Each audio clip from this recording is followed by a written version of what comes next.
de découvrir, parce que la flagrance, nous découvrons tous au même moment. Et que la République ne devrait pas rater au rendez-vous. Il est au rendez-vous aujourd'hui. On espère bien que la République va nous accompagner au même moment que tout le monde. Prévenez Iyongo. Voilà, voilà, micro. Commandant président. Kakamaki pona nini, esika nini, mukolo nini.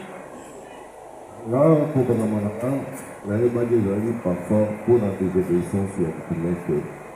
Nous avons fait une autre, de Manu de Sepasaki. Nous avons à Salaki, où il y a rejoint les gens qui, côté on a coupé sa ordre pour l'anga. Nous avons juste eu un appel. Nous avons eu arrestation. Nous avons eu le trimestre. Nous avons dit que non, pas tant.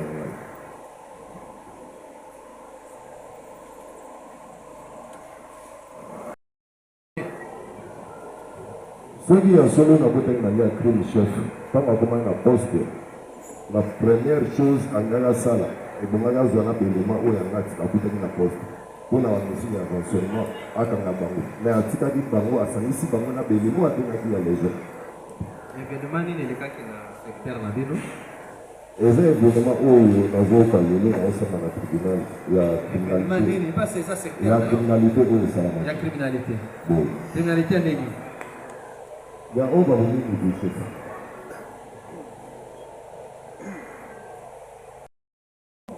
Braquage, on a quoi à la CCU, nous le voyons. Chef, la télé, on va le voir. Là où, chef, la place où il va se défendre, la place des gars. Nous avons tout le temps. Aux environs, à cause de la main, à faire la criminalité, vraiment, la bataille, on a déjà échappé.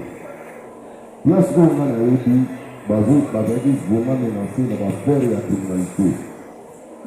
Mardi, on a vu que le matin, le fond et va faire la victime. La carte n'a dit, oh, on a intervenant, même vers 2 heures, vers 1 heure. Ma intervenant, ma intervention, on a dit aux environs, on a criminalité. Aux environs, il y a donc que les gars venus, il y a poste Tabassé, à venir là. Tabassé. Poste Tabassé. Oui. La commune, il y a quartier.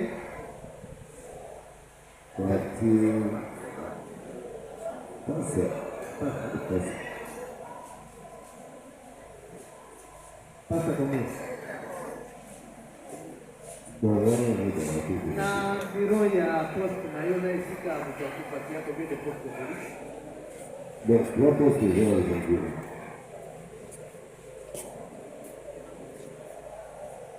Ugotanga maposte wana? La première de mon chef est là, je pense que pour la séparation de poste de la Zalaki, et là, la poste de l'OMOI, oui, et là, la poste de la ZKC. Oui. Mais pas parce que c'est ça qui sent ici, c'est là, ça. Les anciens ici. C'est poste où on a Tabassé, le centre ici, c'est un au pays. Entre les 3 postes, quel est le poste le plus proche? Les gens au Moïse, on a Tabassé. Au Moïse, on a Tabassé. Oui. Pourquoi on a interpellé que va interpeller au Moïse parce que nous nous approchons? Parce que on est sur la chef. Il y a des dossiers dans le validation à Bino. Et l'on dit qu'on est sur le dossier tribunal, et ça populaire. Vous allez? Et ça populaire, et l'on dit là, populaire, n'a pas vraiment. Même la bataille à Sali n'a pas. Quand il y a quartier où on a, ils ont la population, on va la dire dans ça. On va y dire, même si l'affaire est pas coulée, même il y a criminalité, il y a des temps à beaucoup. Là-bas, événement, surtout dans le temps où on a la place. Parce que vous êtes populaire, vous êtes au bon, oui, nous sommes en chef, ils ont cabal. Ils ont vraiment cabal ou ils ont un peu de vous dites que parce que tu es populaire. Tu es populaire par rapport à quoi? La populaire, la population, on a servi pendant un mois où on a servi la poste. Est-ce que les policiers sont populaires? La policier du peuple. fait du temps, il ne peut pas être populaire. Vous ça à l'État. Populaire, dans le coup, le manin, chef. Au Tanguy, pas mal fait. Il y a un jour, Matana Bango, beaucoup de rotis, quand même, dans le commissariat. Quand même, Bango, tu vas plus sur la maison. Donc, au salle déjà combien de mois? Oh, on a pas souvent la salle de la 4 mois.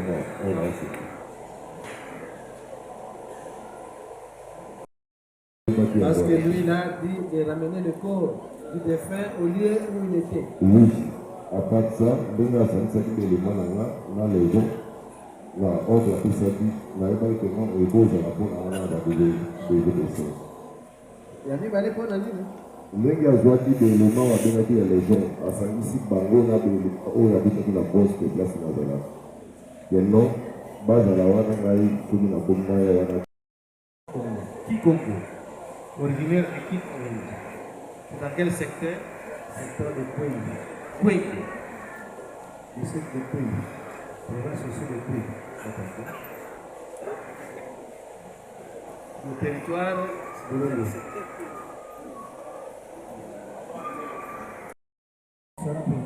Commissariat provincial.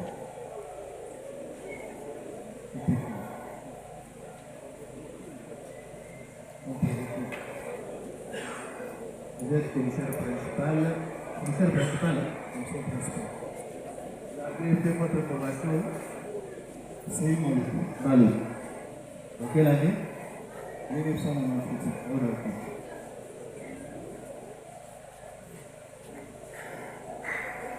Numéro matricule 11 97 00 00 280 26 56.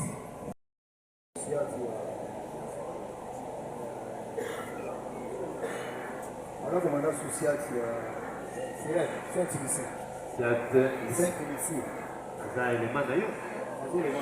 En dehors, il y a commandant. Vous avez quel autre lien avec lui? Est-ce que vous avez un problème personnel avec lui? Négatif. Prévenu. Vous avez micro. Oui, capitaine? c'est mon chef. Votre chef? En dehors, il y a qui chef? Vous avez une relation avec relation de côté. Vous avez un problème avec lui? Vous avez un problème? Vous avez un micro, capitaine? Ça, tata, monsieur, ça, c'est mon. Oui, bien? Oui, bien, tiens. Au moins, il y a un peu de côté. Attends, un peu de côté. Prévu.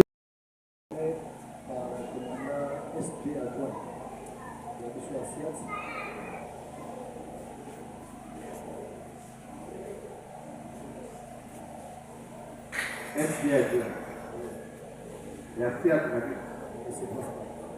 qu'il y a comme commandant du secteur en tant que commandant chef de renseignement, vous avez-il informé pour son chef direct chargé des opérations de l'événement?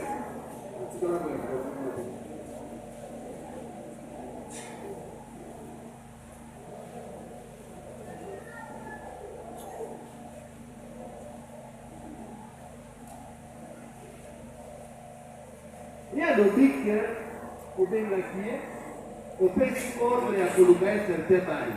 Est-ce que vous pouvez confirmer devant le plan au Bengakier, au pays au Toubiyé? Est-ce qu'il y a un certain bail? À l'objet, la réponse est à Pesakio, Yomogoyebi, et quel est l'ordre au Pesakio? Avec beaucoup de respect, après on a pris ces ordres, on a eu la plainte. En tout cas, la plainte ne se pas le fait, mais il ne se pas le fait.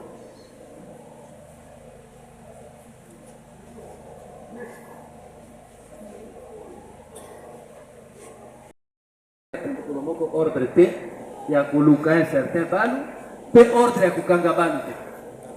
On fait ça ordre T.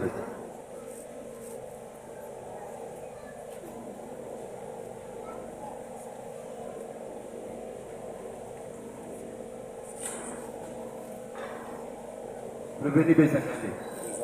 Vous l'avez dit, commandant Nayo. Réaction Nayo.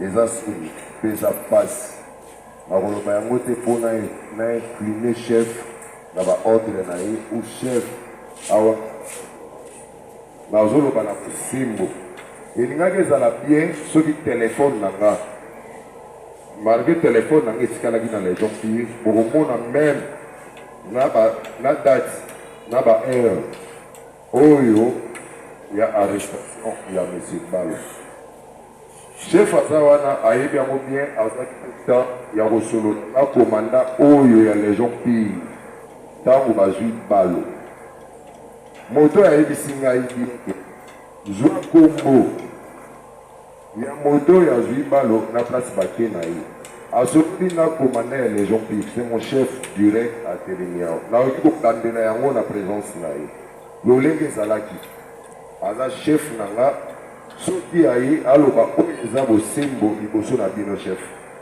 eza te nyonso tu oyo chef alobi liboso na bino eza lokuta boye chef nalobi yango mpe na répété eza lokuta avec tout honneur, il va passer. Néanmoins, on a yebi, il y a beaucoup de téléphones pour bien être là. Il va tanguer pour nous là. Voilà le bureau. Ça veut dire ok, parce que ça une instruction permanente. Ma commandant social qui est presque va yebi, on a tout ce qui est là. Ceux qui bazana va pour nous na réputé dans le secteur na bango. Et que va tanguer bango, le col a 2 ans à Nicolas qui n'a pas fait. Batanga bango, bacha bango na boloko. Jusqu'à fête aussi là, bimisi bango sans dikuta. Na ye koza coup d'appel na ye ya koloba ke bakangi kuluna. Na lobi bayan aye epai na ngai. E ko sala ke no na yebite d'urgence nini bazalaki na ngona ba commandant pa na yebi pe ba commandant te. Ezai par ba téléphone. Na lobi na ngaboye. Commandant ya Leni aboyi apesa monsieur wana. Na lobi pesa na ye téléphone. apesi ye telefone na bandi kosuwana yebi komanda nayebi te yango bozowela na komanda nani akangi ye ndeko wana alobi biso bato tokangi ye nabi bozokiselanga komanda telefone nayebisi ye nga bimesie soki bango bato bakangi ye tika bango bakende na ye aki de droit aza kuluna bango nde bayebi le pourquoi oyo bazokoikete ye après 2 jours, il y a eu un sabi mokonzi, bakanginga na Leni, na tuniye, bakangio na Leni na preme nini. Abi mokonzi bakanginga na preme kaka ya bakamba na tuniye makambu nini. O makambu ya kuluna ngabi ah. Mais cette yodo yebi arrestation, défendre et tant que commandant na arrestation kusinga na yebi ni Balo, na yebi ni preme. Kusubaki na niveau wana. Revenu Hollandi. L'obéni. Merci mon major. Nalandi au chef de Nazolo. Naïbité, Nazolo va devant drapeau, Nazolo va devant Dino. Nagnon surtout au chef Walobi. Je pense que Boyo qui est bien mon boy. Là, le chef dossier, oh, il y a pas à témoin. Les jours où même na bengi na dit mais chef na bengi était que pour na dossier à Kulu na oyo Balo. Balo za Kulu na lobi o nenga lobi ke ugo dossier à Kulu na oyo Balo. Na bengi na ebisi chef yondo pesa ki ordre pour na dossier à Balo. Ndenge ni dossier à Balo tisko na fandi réaction te. Atiki SD chef n'a jamais donné un ordre d'arrêter. Mais mon Dieu, a-t-il SD dans les gens qui compagnie, a-t-il SD baptême Gabaré, aïe, Tiwana dans les gens. La zone va être claire, mon Dieu, exact que non, Ngaïna.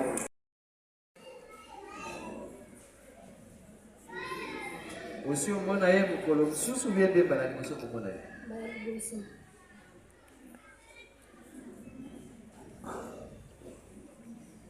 Koyebisa biso omonaki ndenge nini ezalaki esika nini asalaki nini namonaki na ndako na couloir butu bien na moyo asalaki nini Yenda kwa papa na yo. Nani akiliye kuna nasema? Sio yeye kolanda fana na kimya. Wewe gani? Ba, totika kugamba.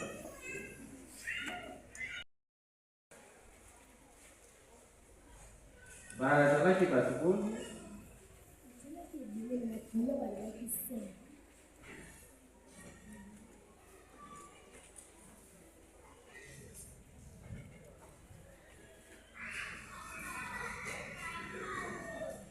Yo kuna kibango ndege nini uzaraki wapi? Lakini kama bado na shamba kwa kama ndio kama nimesema na kukia lakini sina ndogo ndio kwa tabaya ni la sana ni kidogo ni sisi wazako Wazake ni hiyo na bawe bakota tena ndani. Hapana kujua hiyo yote bila la kisaplas kwa mwezani na biloko akale. Basi watu biloko ni. Wazake mbona pesa mnao sana. Lazima mnatalala msako hapa. Nambo. Uko iba konta? Biloko wana mbongo na mbongo bakuluka kwa fika ni. Mbongo. Mbongo kwa na sasa na mama kabisa na kisa ya damu.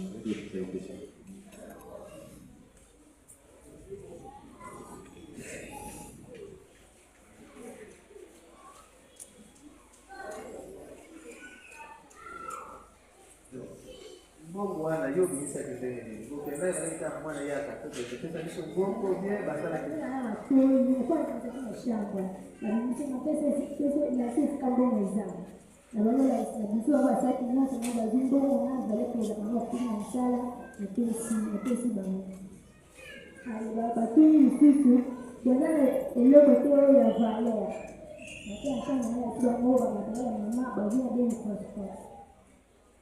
dia bilo kuwazaika kwa hapa material ya mafanya na bilo patana na bao nusu bakota yende unaona kile na mama kia sisi sio abakani na wale bangu kwa baba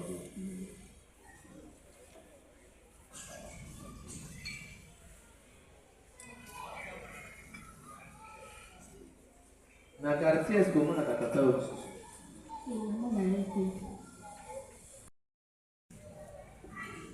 Merci mon Jean pour la parole. Likambo nyonso mono ya lobi liboso na bino eza fo ya chifu. Eza maloba oyo bapesi mono ya yango. Parce que présence na ngai même si ti basali kosta nyonso.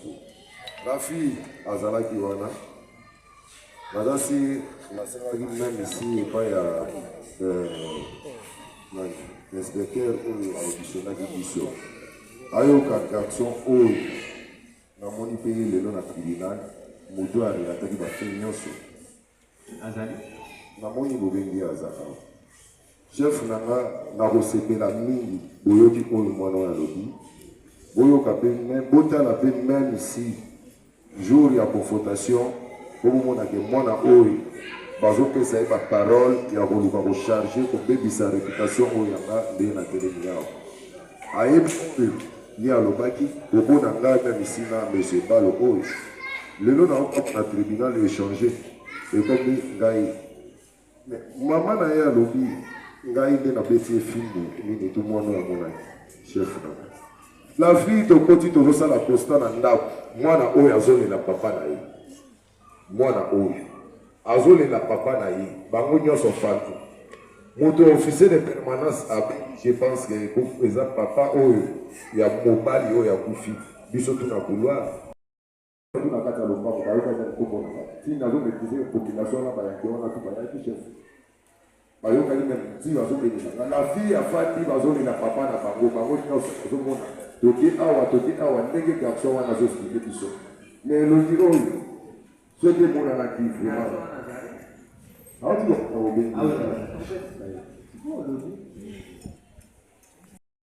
wana nde ayebi koloba oyo te bato bazalaki libanda babeli 50 akomi nde 50 ntango akotaki abeti bango papa masasi. naye koyoka lisusu kombo ya penation na oyo nyonso tu yasplikaki soki ya solo mikanda ya confrontation oyo ya biso na bango ezali chef na osenga boyoka na oyo nga nazoyoka na tribunal na oyo bakonfrontani biso. Mama aza claire ayebi bamakambo ya dossier ya vie na ye na mobali na ye ya kotelemisa bainosa liboso na bino oyo aza wana ayebi meme isi na bato oyo basali événement aza wana sitaki yango. La dame akendaki apesi deuxième plainte popo ya bato oyo basalaki événement. La dame aza wana atika koinui nga na kozoba oyo nga nayebi te na makambo liboso ya drapeau ayebi. Le chef chargé d'opération est là. Il vous dit qu'il n'a jamais appelé le commandant B52 pour une certaine arrestation de M. Bale. Mais au moins, nous connaissons tous que à Sélé, il y a plusieurs poules où on est en train de...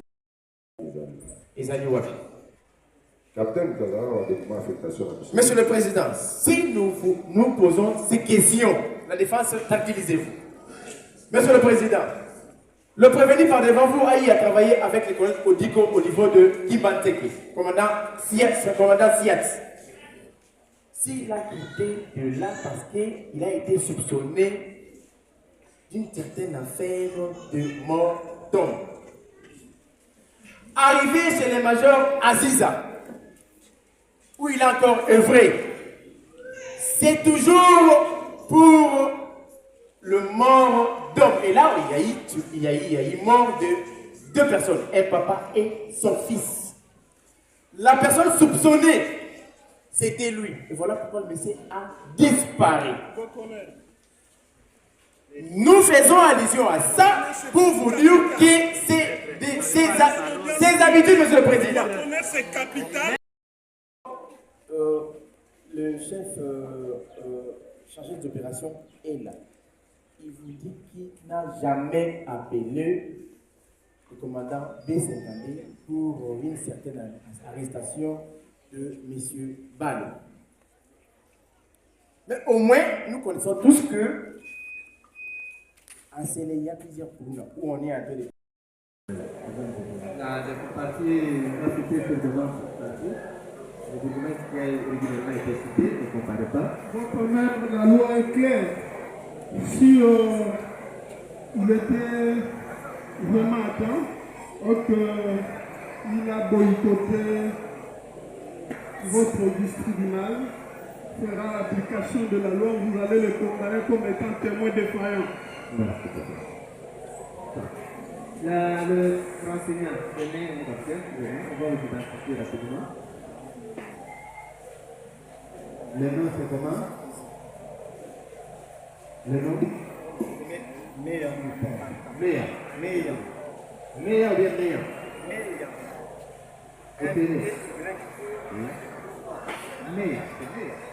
Meilleur qui? Mipang. Vous êtes né où? À Kinshasa. Né à Kinshasa, date? Le 27 mai. Le 27 mai de cela, 1970. 1970. Le nom de votre père? Mipang. En vous vient décédé. Le nom de la mère? Kamenga.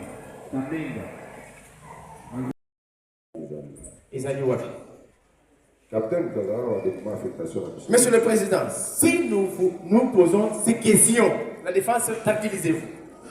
Monsieur le Président, le prévenu par devant vous a travaillé avec les collègues Odiko au niveau de Kibanteke, commandant Siat.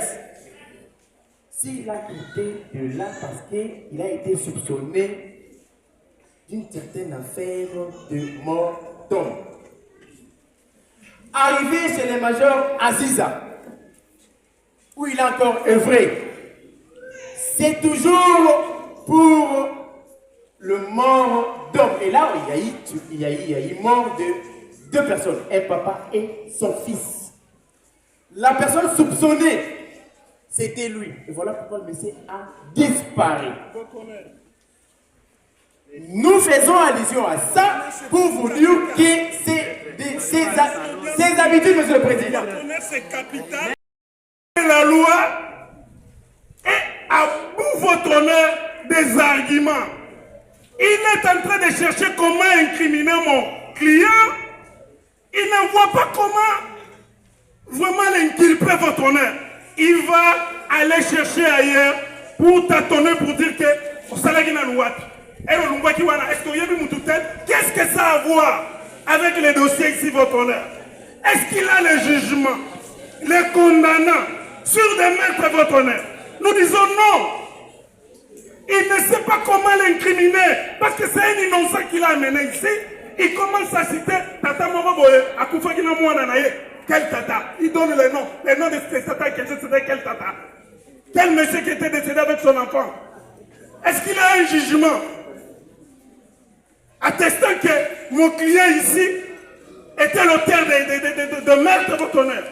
La vie humaine est sacrée, votre honneur. Il est traîné ici. Votre honneur, jusqu'à présent, sa culpabilité n'est pas établie. L'organe de la loi devait les protéger. Comment votre honneur, il cherche à saper son honneur gratuitement, votre honneur? Gratuitement. Et voilà votre honneur. Mon client vous dit, c'est bien lui qui avait donné ordre, qui avait signalé aux éléments de l'éniquet. Voilà, Balo est là, si vous pouvez mettre la main sur Balo, parce qu'on l'avait intimé de l'ordre. Je comprends que le président ne fait pas assez de bêtises pour toucher à la défense qui s'agite. Toutes les questions que j'ai posées, monsieur le président, c'est pour vous faire voir que le prévenu est habitué dans ça. Monsieur le président, il est commandant social. Il parle de 900 mètres. C'est pas 900 mètres, monsieur le président. Il faut dire qu'il n'a pas entendu des coups de feu. Il y a plusieurs douilles là, monsieur le président. Plus de 9. Il abandonne son secteur pour aller dans le secteur d'une autre personne. Pendant que chez lui, ça brille, mais il va chercher à trouver une solution de l'autre côté. Et vous dites qu'il ne dort pas, il travaille pour la population. Non! Et c'est à quelques mètres de son souci. Les assaillants ont opéré. Dans la narration de film, monsieur le président, j'avais très bien dit que ces gens-là ont commencé par la parcelle voisine d'en face. Ils ont tiré. Il était où? Mais il était son souci, non? Qui était de l'autre côté, ils ont traversé vers le monsieur. Ils ont cassé, ils ont pris plus d'une heure de temps. Il vous dit qu'il était allé chercher ceux qui étaient tranquilles de l'autre côté. Qui a-t-il arrêté là-bas? Tu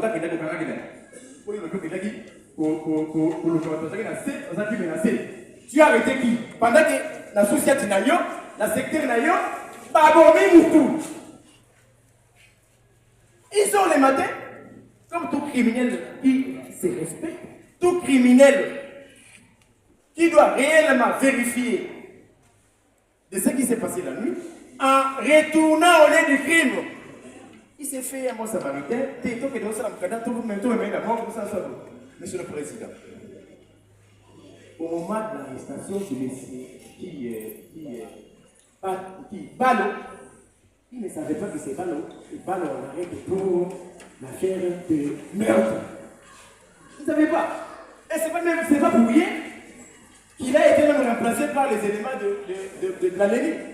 A-t-il fait rapport à ce commandant est là? Le commandant, il faut y avoir dit que la Lénie a tiré qui passe dans cette naïe à le monde. Le commandant ne sait pas. Lui, commandant social, il est remplacé par une autre unité. Sans toutefois informer à ses chefs hiérarchiques que Awa passe votre naïe, Lénie a remplacé votre position sous Awa. Non, il accepte d'obéir aux ordres du chargé de l'élite commandant avant de continuer. Lui devant éclairer. Comme il tient vrai à l'éclairer, il passe, on arrête Balo. Il vous dit que c'est moi qui ai Balo, il y a pas de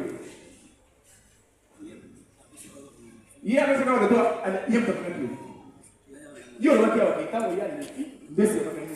Il y a un peu de temps.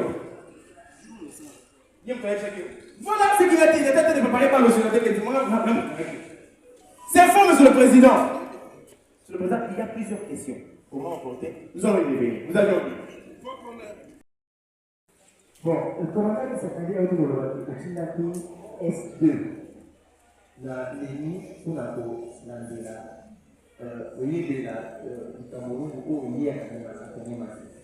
est-ce que ça y est solo stocké? Ce qu'on a dit, c'est pour la ligne.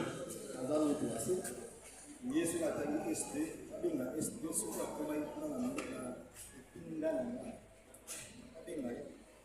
la jamais sur la SD.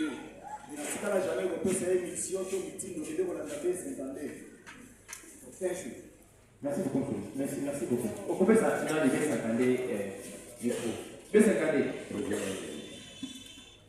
Tant qu'on Ops a commis pardon, S2 a commis la ligne.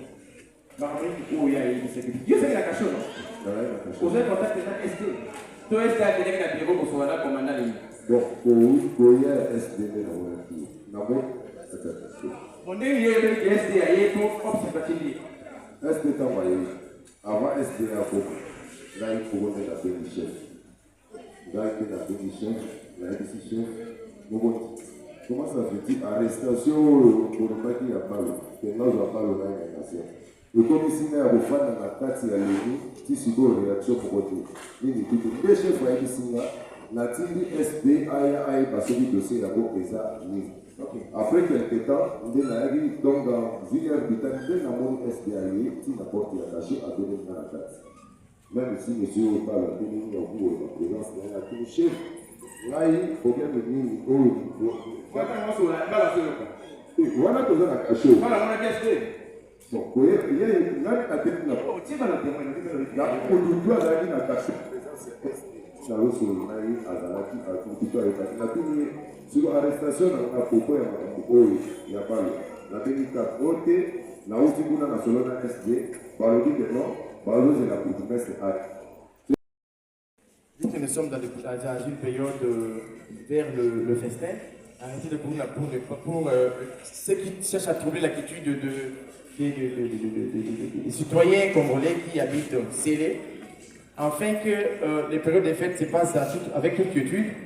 Là, nous ne connaissons pas. Mais au moins, le commandant dit qu'il n'a jamais appelé le commandant B50 pour une quelconque arrestation de M. Balo. Monsieur le Président, la défense vous dit que si le commandant B50 aurait opéré avec le prévenu Balo, il ne pouvait pas livrer Balo ou soit arrêter Balo. Mais au moins ici, nous vous disons, Monsieur le Président, jusque-là, nulle part dans leur déclaration, ils vous ont dit qu'ils ont reçu un appel pour l'arrestation des ballots dans une affaire de mort d'homme. Donc même lui, le commandant ne savait pas pourquoi on va arrêter Balo. Ce n'était pas pour le problème pour l'affaire des morts d'homme. Donc, il devait que, si réellement le commandant avait donné l'ordre, il devait obéir, arrêter Balo. Bon, Balo c'est un Koulouna, que lui-même est en train de couvrir maintenant. Il dit, il a vu Balo que 2 fois. Or, que Balo c'est un Koulouna répété. Monsieur le Président, d'ailleurs les gens nous ont dit, le tribunal a bien réfléchi d'accepter ce qui doit se passer au niveau du district. Si c'était là-bas, Monsieur le Président, nous pourrions tous être lapidés. Ça, c'est vrai. Balo, c'est un coup répété. Mais le commandant B50 vous dit qu'il ne connaît pas Balo. Il a dit Balo que 2 fois. Donc, il y a quelque chose qui est en train d'être caché, que vous devez comprendre, Monsieur le Président. Je m'en vais d'abord à poser une question au commandant chargé des opérations. Monsieur le commandant, pour préciser au tribunal, est-ce que tant que yo sololi na commandant B50 vous avez l'histoire de la mort d'homme sur Balo. Parce que d'abord, il a eu bien, vous avez le téléphone. Magani Koulouna.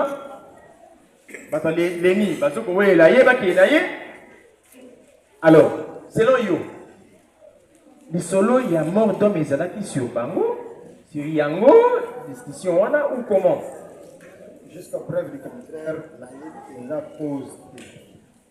La Yébi Pina de pourquoi tu es entre Bangona accéder à la parcelle et ils ont accédé par force, ils ont ligoté le monsieur. Là, tout ça bon. Le monsieur, déjà avant, il a pris ses enfants, ses frères, il les a coffrés dans. Ils ont demandé à pouvoir sortir l'argent. Les faits qu'ils avaient dans les mains, ça ne tenait pas. Ils ont pris la petite fillette pour leur montrer là où se trouvait l'argent. Ils ont dit, là, qui ça bon? On l'a tenu à l'oreille. Juste à cette minute-là, a montré là où se trouvait l'argent ainsi que les objets de valeur. À la fin, au lieu de laisser et partir, vous pensez qu'ils ont pris, ils ont voulu kidnapper le monsieur pour que la famille puisse envoyer de l'argent à faire d'être libéré. Et l'autre a dit, non, je vous donne B52. Ok, voyez, comme ça, ma famille a reçu un bon repos pour le petit cahier. Et le monsieur lui répond, non, regarde ça pour ça, ma sœur. Là, c'est vrai qu'il y a un commando. Voilà là où le commando est sorti. Et directement, ils ont tiré à bout portant. Pour prévenir, Iyongo Bossa, donc, et Mayala Foutou, Natalai Isaac. Monsieur le Président, la seule question est de savoir qu'est-ce qui nous a poussé à venir présenter ces deux prévenus par devant vous pour être jugés conformément à la loi. En cette procédure de flagrance. Monsieur le Président, la journée du 4 de ce mois, c'était vers 23 heures. Messieurs, d'abord la journée, Messieurs Bola, alias Bola, pardon, qui est par devant vous, était venu chercher de l'eau dans la parcelle de Messieurs Bamou Swambaka Penga, Norbert, de Réservoir. Arrivé là-bas, comme là on est en train de vendre de l'eau de forage, il a toqué, sa femme a entendu quelqu'un te toquer, sachant que, pensant qu'il est en train de chercher l'eau de forage, il lui a dit d'attendre pour sortir. Sortant de la maison, il trouve le prévenu Bola devant elle. Papa de Camboni. Balo, pardon. Il lui dit, non, je cherche de l'eau. Mais il y a forage, je là. Non, mais à combien là? Cette dame, comment est-ce que ce monsieur peut entrer à l'intérieur? Ça, je sache, je pensais qu'il y a plusieurs personnes ici. Elle est entrée à l'intérieur de la parcelle et il lui a remis de l'eau. Le monsieur sortait à l'extérieur, il a pris plus de 20 minutes en train de converser. Donc déjà, dans la parcelle, il voyait, il était en train d'observer par où il devait venir opérer la nuit, monsieur le Président. Vers 23 heures, ils ont entendu des coups de feu dans la parcelle d'en face. Et les coups de feu, pour quelques temps, ils ont traversé vers chez eux. Ils ont cassé leur portail. Ils se sont retrouvés à l'intérieur de la parcelle. Ils ont cherché à forcer la porte pour entrer par devant. Comme les messieurs avaient essayé un peu de miner sa porte et personne ne pouvait accéder, ils ont passé par derrière et ils ont cassé la petite porte, la cuisine. En attente, le président, ça c'est ce que nous nous posons comme question de savoir quel état d'esprit ont-ils. Ils ont commencé à reprendre par part de la nourriture. Ils ont mangé pour avoir la force. Et même la bière. Ils ont demandé à ce qu'on puisse leur donner l'argent qui se trouvait dans la maison. Des machines, engins, meurtriers, explosifs ou autres armes biologiques aussi que ou de gueule. J'impeigne sur le point B. C'est l'extorsion, le vol, destruction, dégradation et détérioration. On parle d'une entreprise criminelle qui commet des actes de président.